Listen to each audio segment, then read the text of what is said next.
Jazz lose a close one to the Dallas Mavericks.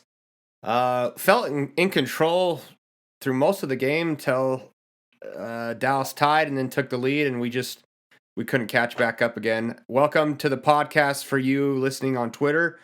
Hey, Kevin, I'm accepting your request. If any of you want to speak, just request or leave a comment down below. Follow us on Twitter. We are the number one Utah Jazz fan source podcast in the world, baby.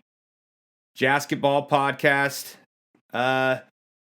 We lose by 3. I felt like we gave ourselves a chance. Didn't love the last shot by Jordan Clarkson. Wish we could have had something a little bit more misdirection than him running to the corner, taking an off-balance shot. I realize that he can hit those shots. But, yeah, I mean, we had 3 seconds to either make a pass or a dribble. I just wish we would have had a little bit more. You could tell from the end of the play, or the last play when Colin Sexton, we get that stop, we play good defense. Colin Sexton gets that rebound, and you can tell why he's not getting more minutes, in my opinion. I think they were playing him for the defensive presence at the end, but yeah, he just wasn't aware of the situation. He dribbled down and, in my opinion, had uh-oh, someone's calling. Oh, there we go. I hope I haven't been muted this whole time, but maybe I have. Anyways, 100% you have. Well, I haven't been on the other end, so you go re-listen. Sorry about that. Yeah, so I'm talking Colin Sexton in that last play. Just kind of didn't know what the game situation was, and dribbled down. I thought he had a pull-up 3, which if he misses would have given us another chance to maybe foul or go for a steal, but was dribbling around. You could see he looked up at the clock, and then eventually Will Hardy called a timeout with 3 seconds left. But, I mean, if he wants to be a starter and a finisher, which was nice because we had a totally different finishing lineup than we have had in the past, he's got to be more aware of that. Obviously, that's not what lost us the game, but just a play that stood out to me. Give Dallas credit because they played as a team. Like, I know Doncic scored 33 and had 11 assists, but what really killed us was their other players. Spencer Dinwiddie had 20. He shot 40% from the field, 36% from the 3. Then you had Christian Wood, which, man, he's a good pickup for them as far as a free agent. He didn't start the game, which I thought was interesting. They started McGee. And then you had one other player. Oh, maybe not. I thought another one had 20. But overall, I felt like it was kind of a coaching battle between the two. I thought both teams made a lot of adjustments. We were able to see Talen Horten-Tucker a bit on Luka, which was great, but we also saw Lauri Markkanen, and we saw Vanderbilt. We saw Sexton on him at times. So I think that was part of the game plan, is switch it up so that he didn't get comfortable. He's so good that, you know, he can pass out and make his other teammates better. I think a lot of the times when Dallas gets in trouble is when he tries to take over too much, and I thought he distributed the ball really well. So that hurt us tonight. We had a lot of turnovers. Turnovers just killed us. We had 16. We did fairly well on assists. Total, we had 28. I think, if we can get to that 30 mark, that's probably our sweet spot as far as assists go. But it was a fun game. I mean, in that second quarter, I remember tweeting out, we feel dominant. Like, that first quarter, we came out ready to go. Even second quarter, and it kind of felt like we lost a little steam. Kessler came in and he didn't have very many minutes. It was, let me see, 4 minutes. And when he checked in, you could kind of see on his face, it looks like when you wake up from a nap and you have like lines on your face from laying on something. It looked like he had just woken up, and I think Coach Hardy realized that he just didn't have the energy from being sick. So we could have used him at full strength. But other than that, I'd like to get kind of your guys' take on it. We didn't shoot the 3 ball very well. We took 30 and only hit 10.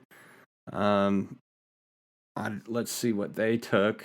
They had, they only hit one more 3-point than us, but they took 38. So I feel like we kind of lost that battle. But other than that, I think the team played hard. It was a fun game to watch. Wish we could have came out on the other end. But it's at home against a really good Dallas Mavericks team. So, Kevin, what are your thoughts? What stood out to you? I say all around it was a good game. I really appreciated the hustle, the fact that we didn't give up. What I liked about in this game is in other games where we've kind of gotten up, I feel like the team has let up. Even though Dallas got back in it, I don't feel like they got back in it because we got complacent. I feel like they got back in it because their three started falling. They started playing it as a team. They started moving the ball a little bit better. So I was really, really impressed with the guys. Just they didn't give up too easy, and I really enjoyed that aspect of it. They kept fighting, even though Dallas was hitting their shots and coming back, and I thought that showed a lot of maturity. Yeah, I think that they, for a young team, learning how to compete and stick in these games. I've never felt like they've given up on any of these games, really. But you could kind of tell. Well, one thing that stood out to me, and we didn't lose the rebounding battle. I believe it was 49. We had 49 rebounds. They had 47. But there was one play, I believe it was before halftime, where we just couldn't get a rebound. Like, it was the weirdest thing. I believe they had 5 opportunities to score.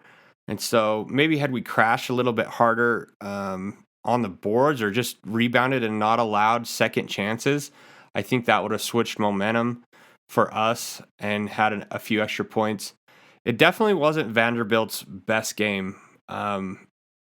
It was a really weird game from him. I was probably paying too much attention on if he was fouling or not fouling, but he just seemed like he didn't have the energy. It's almost like someone had told him, hey, you got to watch your fouls, and he lost that aggressiveness as far as rebounding the basketball because he wanted to stay in, which is hilarious because in the pregame we were talking about how he needs to be more careful. So he's really got to figure that out. I felt he could have been a bigger force on the game and just wasn't. He only had 6 rebounds, 2 turnovers. He had 15 points, and he did have another 3 in the corner in the first half, which he went 100% from the 3-point line. But if you look at the career percentage for Vanderbilt with the Jazz this season, this season, he is shooting 50% from the 3-point line. I believe he's taken 10 and hit 5. So if that's something he can keep working on, I don't know if Jeff Hornacek's been getting in the gym with him or teaching him how to shoot, but his shots look pretty smooth. He's obviously wide open, but those are the ones that you need to hit. So as far as guys coming off the bench, I know on Twitter a lot of people were saying, they wish that Rudy Gay wouldn't play and Ochai would have gotten his minutes, and I would agree. I don't think it makes a huge difference in the game, but as a fan, it's something that I want to see. Also, I don't know. I'm not a fan of Malik Beasley yet. He can shoot, but he just seems to make some dumb decisions.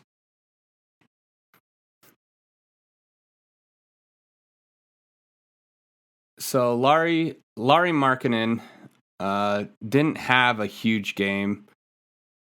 He shot 60% from the field goal. He only took 10 shots, got 14 points off of the 10 shots, and then he didn't make a three-pointer tonight. He went 0 for 4. I feel like sometimes he settles for those long jumpers, but Colin Sexton leads the team in free throw attempts. He made it to the line the most out of anybody, which was only 5 times. I feel like we've got to learn how to be tougher in those situations when refs aren't giving us calls. We've got to recognize that and be aggressive. There were a few times Vanderbilt kind of was searching for a call and fell down on the ground and then didn't get back, or I believe Sexton didn't get a call, and Vanderbilt, they're kind of throwing their arms up, and meanwhile the Dallas Mavericks are shoving it down our throat. And they didn't score the fast break point. They eventually scored on the possession, but it just throws the whole possession off when you're sitting there crying about getting a foul call. Like, yeah, maybe it was a foul, but you got to toughen up in those situations. I think our team needs to learn that, especially Lauri Markkanen and Vanderbilt. They are the bigger guys and the enforcers, and they've got to learn when a game's being called physical or being called a little bit softer. Another thing that stood out was Olynyk. He only had 6 points, only shot 1 3-pointer. He seemed off from the beginning. Even when he had that, he pump faked someone, drove past him, and had a little floater. I believe he airballed it or barely nicked the rim. But he's someone that's been a complete X factor for us. Didn't rebound the ball very well, had 5. I felt like he was getting jumped over. So that's a guy that kind of stands out for me on the Jazz that wish would have had a little bit better game to help us out. As far as Talen Horten-Tucker, I kind of saw what I wanted from him in what did he play, 13 minutes? He only scored 2 points, but I was more focused on the defensive end. And Will Hardy's talking, so hang on, I'm gonna tune into Will Hardy real quick. Let me turn this up. I like listening to good old Will. Where we got a little bit tentative offensively, made our decisions on that end a little bit too late, had some costly turnovers, but proud of the guys for the way they competed, sticking in the game. Thought we got to battle and get it down to that last possession. I thought was really indicative of our group. Very proud of them for digging in when Dallas made their fourth quarter run. But credit to Dallas, they played better than us tonight, and we'll learn from this one and on to LA. That final play with 3 seconds left, did you get what you wanted out of that? If not, how would it have been different? Was that kind of the first look? Yeah, I mean, on those types of actions, we always have multiple looks because you're not sure if the first one's going to be available or not. And, we trust those guys that take the ball out. Lauri and Kelly have been in those spots to this point in the season, and, we trust them to make the right decision. You guys kind of weren't shorthanded tonight with that second unit, and so, obviously kind of beginning of second quarter, beginning of fourth quarter where you guys lost those minutes. What kind of was the thing you were most frustrated with during that time? I just thought our physicality wasn't great in those pockets. We didn't do a very good job of individual or team defense in those pockets, and it didn't allow us to get out and run, play off a miss. Offensively, the game's hard if you have to play against a set defense every time, and I thought our guys tried to execute against man and zone. Dallas did a good job of mixing it up tonight. But I think in those pockets, I was more concerned with the physicality defensively than anything. I was going to ask you about the zone offense. Is that something you guys have had the chance to practice much against? Yeah, we've worked on some different sets versus zone. I generally think that zone defenses are designed to just try to – it's more of a mental game than a physical game in some ways. And I thought our guys executed pretty well, and when we made quick decisions, we got really good looks against the zone. Dallas did a good job of mixing it up between man and zone to kind of make our communication work harder between myself and the team. But I thought the guys handled it well. The Jazz have looked fantastic coming out of the gate, and we've been talking a lot about the players. So pretty interesting. As Will was speaking, they showed how many turnovers and points off of turnovers. So Dallas Mavericks only had 11 turnovers, and we scored 26 points off of those turnovers. Pretty impressive considering, the low turnovers and the points that we got. I mean, that means we scored almost every time. And then we had 16, and they had if I'm remembering correctly, like 15 or 14 points off turnovers. So it kind of shows that our transition defense was on point. But I want to kind of turn it over to you guys. What that we've been talking about stands out, or something that Coach Hardy said?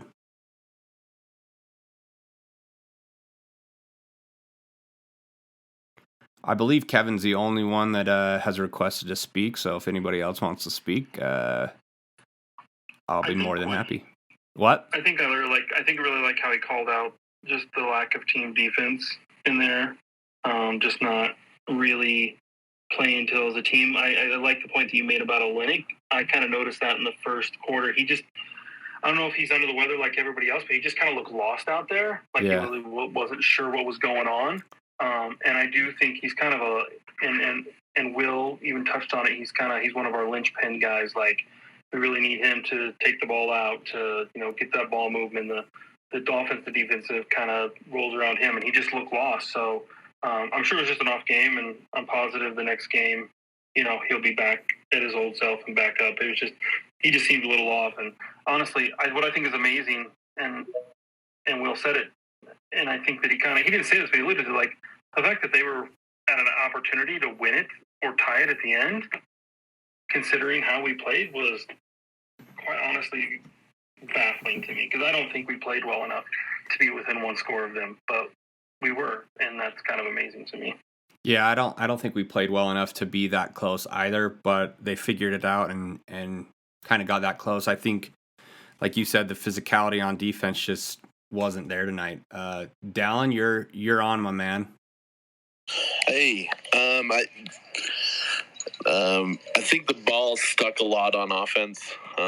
We didn't nearly pass the ball around nearly as much, and Dallas was pretty active on defense. Their athletic big guys gave us a big problem, Dwight Powell and Christian Wood. Also, when I was noticed when we were trying to guard Doncic, not that I think we should have gone with the same approach that we did with Morant, just let him get his and try to stop everybody else. And I think obviously Dinwiddie went off, and Christian Wood had a decent game, but just the team, they always tried to we had Vanderbilt or we had Markkanen on him, and then they would pick and then get Conley on him or Sexton on Doncic, and then he just took advantage of the mismatch there. And so I just think the ball stuck a lot, and we weren't nearly as alive on defense as we have been when we are on those games that we did take the lead. And I think it goes to what we talked a little bit about in the pregame. We just really lack a super strong on-ball defender. And so it makes it so that we're kind of chasing the ball when they rotate it. And they did a really good job of rotating it around the horn and finding the open man, which is our game, which is what we do. And they kind of threw it back at us, and we couldn't rotate fast enough. And because we don't have that really strong on-ball defender, we were doing a lot of help defense, and we just were behind. We were playing behind. And maybe that's why we looked so slow, because we were just playing behind because of how well they rotated the ball. Yeah, I mean, like, if you look at the first quarter, I think there was a defensive game plan that was working. We held them to 23 points, and I believe we had 37 or something. We were up by like 12. And so it's did we lose energy, or did we lose focus on what the defensive plan was after the second half? Or do you give credit to Dallas that they actually figured out what we were doing? I would say it's more of the latter. I think Dallas saw what we were doing to them, and they adjusted accordingly. Yeah, because their lineups were switching quite a bit. And I don't think Jason Kidd's like the greatest coach. I just remember him trying to get a timeout and running into his own player. I posted that on Twitter too, and spilling the cup of water all over. I think he was the coach of the Nets, but I think he coached pretty well tonight, considering what we were doing and what they were trying to do. To your point, a little bit more down as far as Luka Doncic, like I'm kind of with you. Like, let Luka get his, and I think that's when Dallas plays, like Dallas is at their worst is when Doncic is just trying to do it all himself. I think we were trying to focus so much on him, maybe double teaming a few times, even towards the end, where they got that wide open shot. I believe Vanderbilt went to double team. Then they swung the ball over to Dinwiddie, and then Reggie Bullock hit that corner three. Like, I'm kind of with you. Just let him get his, and you don't want those other guys to get involved. Dinwiddie has 20. Christian Wood has 21. And then, the other guys just, they don't do, they're not standing out, but they make little plays that make a difference in the end. Dwight Powell, that's the other one I was missing. I thought he had 25 points, but he had 9. I was reading his plus minus. So when Dwight Powell was on there, he was a plus 25, which I thought he was huge as far as rebounding and getting second chance points for them, and just the little hustle plays. But he does. He's an irritating player to watch. Yeah, he does the little arm hooks and stuff when their guys are going through, and it's just like he does just all those little things. But he is very athletic, and he's a smart player. I mean, I give him credit for that. Yeah, I swear I saw a mock trade with Dwight Powell. I wish I could remember, but he's a player that I would like. I know he's a little bit older. I think his contract's expiring, but as the third and fourth quarter was going on, if anyone was paying attention, the Cleveland Cavaliers were playing Boston in Cleveland, and it was a tight game the whole game. So I kept kind of switching back and forth because I was interested to see how Boston and Cleveland matched up. I think that those will probably be two teams that will be in the top of the race as far as the Eastern Conference. And swear every time I switched over, Donovan Mitchell was scoring. It was like he knew that I was watching him or something. And in the last 2 minutes of regulation, he had 8 points. The ball is in his hands. You can tell he is the go-to guy, which is no surprise. But, man, he was coming in clutch on so many different plays. And then I believe Garland had the last shot to win it in regulation, and it just wasn't even close. So kind of makes you feel like Garland is not the clutch player, or maybe didn't have the ball in his hands enough. But Jason Tatum was the best player on the floor by far. He had a block. Oh, that's what it was. Donovan had the last shot, but they had Jalen on him, and then they switched it, and Tatum was on him, and Tatum blocked the shot in regulation. But Tatum had a monster dunk to tie it up, to send it into overtime, and ultimately the Cavs ended up winning it by 1. Donovan hit some big shots in overtime. I haven't really watched Cleveland and Donovan Mitchell, but man, he reminds me of his rookie year. Just watching him play, he was diving on the ground, helping on defense, and it's just like you can't help but think that he wanted out of Utah the way that he played the last 2 years, because it just went downhill. It felt like really quick, and he still averages points, but he wasn't making those hustle plays like he was tonight watching that game, and obviously it's a big game. We'll see after the honeymoon period's over. After they've got halfway through the season, we'll see if he's still got the fire underneath him.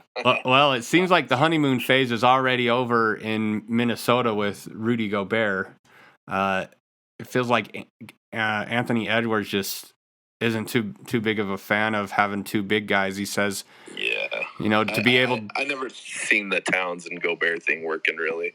Yeah, it's kind of weird. I mean, I guess Towns can shoot from outside, so if if he's on the perimeter a little bit more, but I think they should play them separately so one person can just kill the second unit. They're going to have to probably do something, but I always say Karl Anthony Towns, but it's Anthony Edwards. He had a few comments where he said, I feel like I play better with the small ball lineup, and then he said, I'm only 6'4", 6'5", so I need a really good lane to dunk the ball. I guess the Minnesota fans have been asking why he hasn't been dunking as much. And honestly, he's their best player, in my opinion. They got to work their offense through him and be able to make that work for Anthony Edwards, or he'll be out of there. And I'd love for the Jazz to pick him up and reunite him with Vanderbilt and Beasley. That'd be great. Yeah, he'll just pull a Donovan Mitchell. He's like, I can't play with Rudy, so I'm just gonna go somewhere else. All right, we've got another fan wanting to speak. Tajin, go ahead. Give us your hot take. You got to unmute yourself. I did not unmute myself the first Hello? 2 minutes. Yeah, go ahead, man. Oh, what's up, guys? Yeah, that game was it was close. I think at the end of the last 2 minutes when it came down to we had to answer on offense.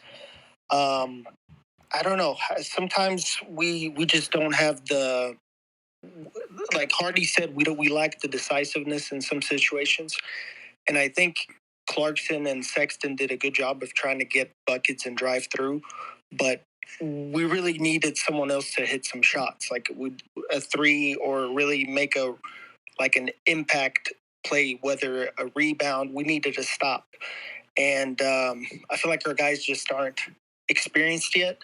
Dallas is a bigger team, athletic team. They have experience. I like to add that I feel like Mike Conley needs to step up more in especially down the stretch. I feel like he's got a good three shot, but I feel like a lot of times I see him pass up a shot. Like there's a not willing to take that shot that he needs to take as a vet down the stretch. So I feel like we need a little more output from Conley, because a lot of teams, when it comes down to crunch 2-minute plays, they know it's going to go to Sexton or Clarkson at this point. But we need a Markkanen, and but I feel like as a vet, I feel like Conley has to step up more. That's all. Yeah, I totally agree with that. And it was kind of weird towards the end, because it felt like we didn't know who to go to, or we really needed a bucket. And it didn't feel like anyone really wanted to step up. I personally would love to see Lauri be that guy.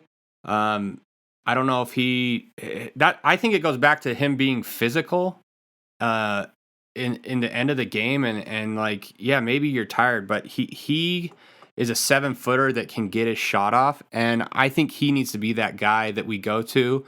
And then you have Mike Conley and Jordan Clarkson off the ball, so if he can't get it off or something, they can back cut or cut and get an open shot. But I think Coach was kind of searching for Sexton or Clarkson, just a little bit more juice. I like that Sexton finished the game. I think that was the first game that he finished. I think it was smart for him defensively to be on Luka, and then they could kind of switch it off. I thought we had to get a stop basically to even have a shot, which we had a shot at the end of the game to try and send it into overtime. Clarkson didn't hit it, but I think that's a pretty good observation. I believe Conley might kind of be in the mode of last year, where it's a different coaching system, and Snyder wanted us to move the ball so much, and he was such a facilitator. But on this team, I agree with you, Tajin. He needs to look to score more. He had 11 points tonight. He shot 8 and 4 3-pointers, only hit 1. The thing that really stands out for me, I think that's made a difference for the Jazz so far this year, is our 3-point shooting and percentage. We only shot 30, but we only hit 10. And guys that usually hit them didn't. Rudy Gay goes 0 for 2. Colin Sexton goes 1 for 4. Conley goes 1 for 4. Clarkson goes 4 for 9. Vanderbilt out of everybody shoots 100%, 1 for 1. And then Olynyk only shoots 1 3-pointer and doesn't hit one. Like, that was weird for me to see Kelly Olynyk. I think that was kind of the X factor. He's the X factor for us. He either has a good game and we win, or he has a bad game and we don't. Yeah, and that just goes to my point. The ball was sticking. Like when Clarkson and Sexton were driving in that game the other night, they were looking for the guys on the outer perimeter and kicking it back out, and shots weren't falling, obviously, and so that led to it as well. So I mean, it just, like, to Kevin's credit as well, what he was saying, that the game was just so close, and hey, it was a good tanking loss for us. So yeah, it was exciting. I enjoyed watching it. We had a chance to win, and like, I'm not upset that we lost.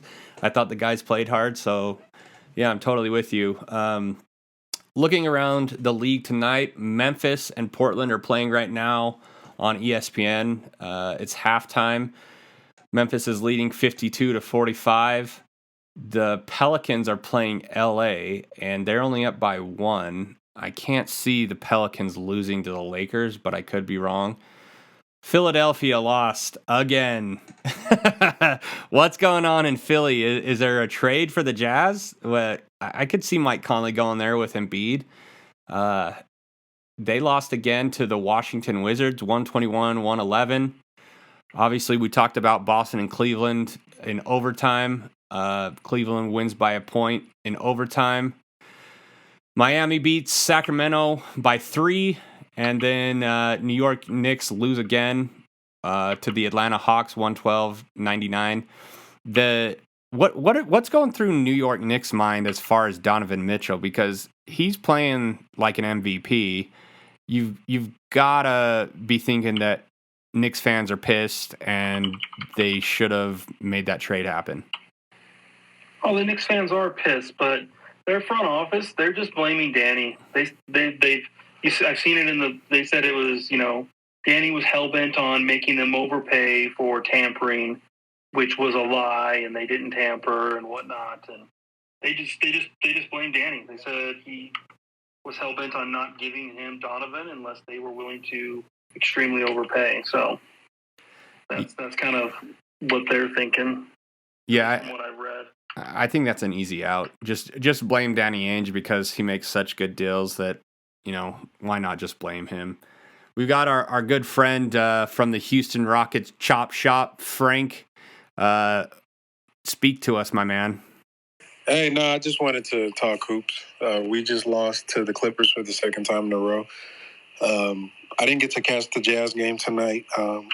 Does losing kind of bring some of y'all back to reality about the mission at hand, or is the fan base still split on the direction of the team? No, I think we talked about it a little bit. Kevin pregame just said it's like a really weird time to be a fan because we don't know what's going to happen as far as a trade. I think there's more trades or changes coming, so this isn't going to be our lineup for this year, definitely not next year. So it's like, I think we're just enjoying the ride of, hey, if we win, great, it's entertaining, but like even tonight, we lost on the last second shot, and it's like, okay, great. Like then that improves our chances for a lottery pick. So yeah, I might be speaking for myself, but I just think it's entertaining and fun to watch these guys play, especially the young guys, seeing how they're improving each game and how our team plays defensively. They're just really playing hard, and it's like every single guy is trying to make the team or make it to another team. It's almost like they're all playing in a contract year. So I think that's part of the reason the Jazz are doing so good. All these guys are fighting for their careers.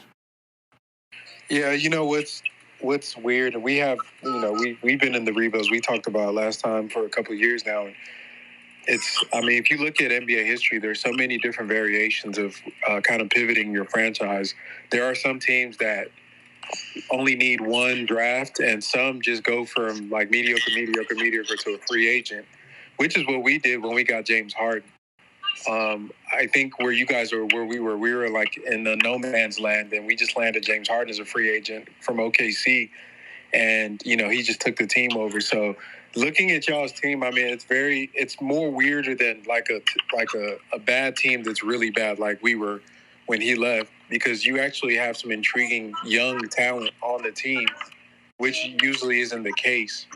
With guys like obviously Markkanen, Vanderbilt, he's a very interesting prospect to me, and I think he's going to be a contributor to a good team. I'm not as high on Colin Sexton as you are, or Jordan. What's his name? Jordan Clarkson. I think as far as winning, I like them in a vacuum, but on the winning team, I don't know what they really add. But I think riding it out is probably the best thing, because you never know what shakes loose in the NBA, and it could be a quick just, hey, we might tank. Then all of a sudden you get a guy to come in, add to this, and your coach seems like he's really good. So, yeah, I would say for y'all, don't get hell bent on just tanking, and just there's multiple ways to come out of a situation where you lose all superstars from your team.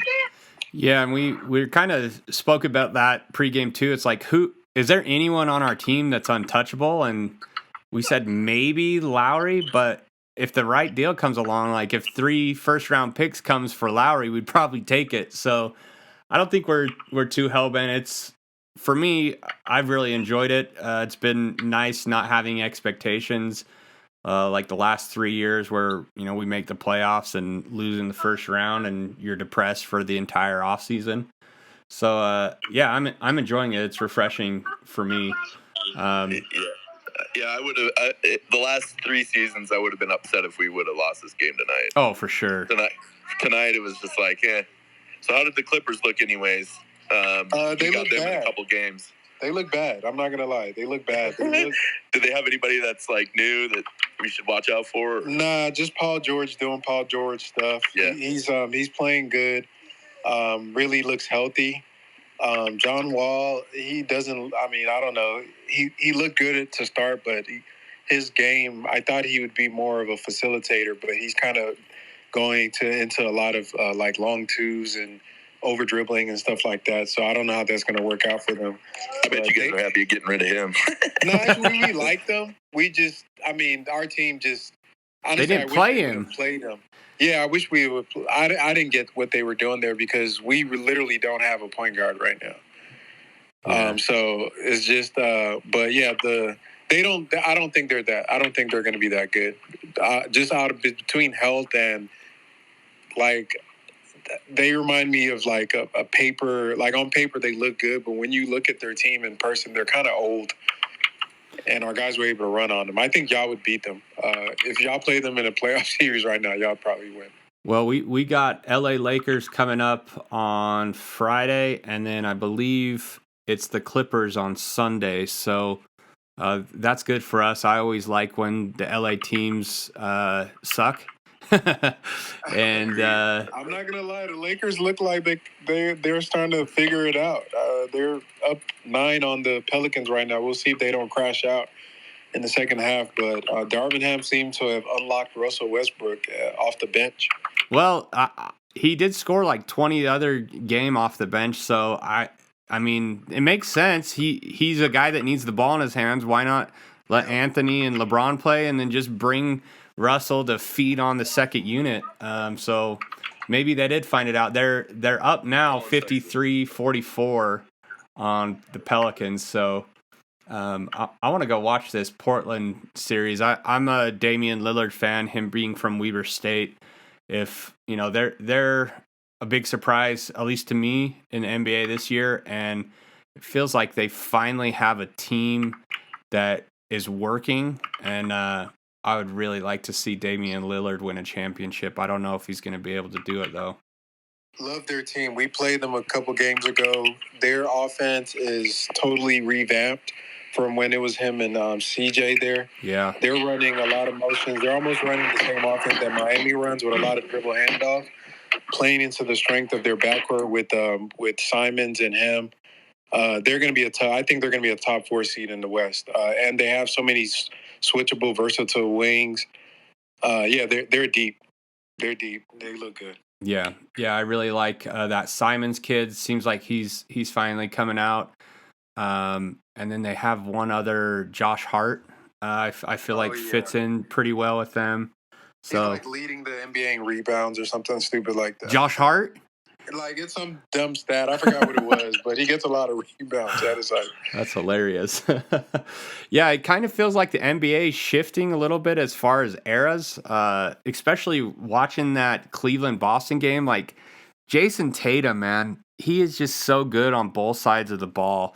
And as I was watching that too, Grant Williams, their big guy, they drafted in 2019. He's another guy that Danny Ainge drafted.